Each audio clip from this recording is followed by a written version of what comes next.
اہداف فائدہ ایک ہوتا ہے لمیٹڈ، ایک ہوتا ہے انلمیٹڈ۔ خدا جب بھی بات کرتا ہے انلمیٹڈ، خالدین فیہا، جہنم میں بھی ڈالوں گا تو ابدی جہنم، جنت میں ڈالوں گا ابدی۔ کسی سے پوچھا جائے کہ جنت کی زندگی کتنی ہے، نہ اہل بیت نے لمٹ بتائی ہے نہ کسی نبی نے لمٹ بتائی ہے، انلمیٹڈ ہے۔ دنیا لمیٹڈ، آخرت انلمیٹڈ ہے۔ جب وہ اجر دیتا ہے تو یہ مثالیں بیان کرنے کے لیے ہیں کہ فرمایا اگر تم ایک سبحان اللہ کہو گے تو 100 درخت لگ جائیں گے، پھر ایک سبحان اللہ کہو گے 1000 درخت لگ جائیں گے۔ یعنی خدا انلمیٹڈ چیزوں کی طرف آپ کو لے جانا چاہتا ہے۔ اب انسان کو ہدف بھی وہ بنانا چاہیے جو آپ کو انلمیٹڈ فائدہ دے۔ ایک بزنس وہ ہے جو آپ کو لمیٹڈ فائدہ دیتا ہے، اگر میں نے یہ بزنس کیا مجھے منتھلی 1 لاکھ فائدہ ہوگا، لیکن ایک بزنس وہ ہے جس کا نفع کیا ہے، انلمیٹڈ ہے۔ مثال کے طور پہ آپ ڈاکٹر بن گئے، یہ ضرورت کا علم ہے، ہونا چاہیے۔ آپ ڈاکٹر بن گئے، ایک مریض آیا، آپ نے اس کو شفا دی۔ پہلی بات، کتنے سال تک یہ ڈاکٹر رہے گا؟ کبھی تو ریٹائرمنٹ لے گا، 70 سال۔ کتنے سال آپ نے پڑھا؟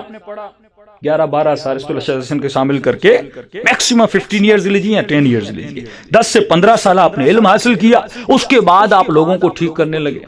اچھا، جب انسان کو شفا دیتے ہیں اس کا بھی فائدہ ہے، لیکن سوال یہ ہے کہ اگر آپ نے کوئی ایسا مریض آیا جو صدام حسین جیسا تھا اور آپ نے اس کو انجیکشن لگا کے اس کو کینسر سے نجات دے دی، کتنے سال زندہ رہے گا؟ اگر خطرناک ترین بیماری آپ نے اس کی ختم کی، میکسیمم 60 سال۔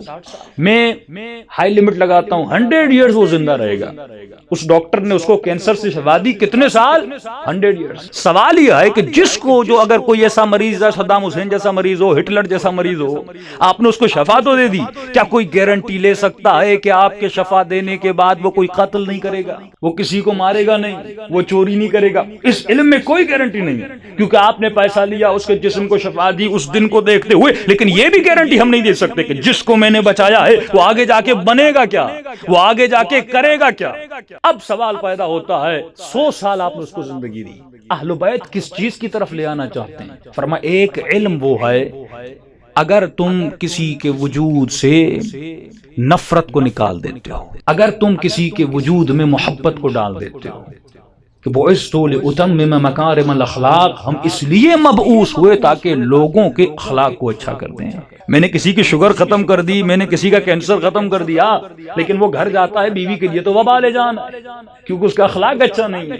میں نے اس کے بیٹے کا بخار تو ختم کر دیا، لیکن اس کے ادب اور اخلاق کو نہیں بنایا۔ وہ علم جو اہل بیت علیہم السلام دینے آئے، وہ تربیت جو سیدہ اس معاشرے کو دینی آئی، وہ تربیت انسان سازی کی تربیت تھی، وہ شفا انسان کے روح کی شفا تھی۔ اور قرآن کہتا ہے اگر تم نے جسم کو شفا دی یہ 100 سال کی شفا ہے، لیکن اگر تم نے کسی کے اخلاق کو بنا دیا تو فرمایا دنیا تو کہے گی اس نے ایک کو شفا دی ہے، میں کہوں گا فکأنما احیا الناس جمیعا، اس نے پوری کائنات کو ہدایت دے دی۔ اور اس کا نتیجہ جو ہے، اگر دنیا میں کسی مریض کو شفا دیتے ہو اس کے 60-70 ہزار ملتے ہیں، لیکن اگر تم ایک انسان کو اہل بیت کے راستے پہ لاتے ہو، فرمایا یہ زندگی 60-70 سال کی نہیں ملے گی، مرنے کے بعد خدا تجھے ابدی زندگی سے نواز دے گا۔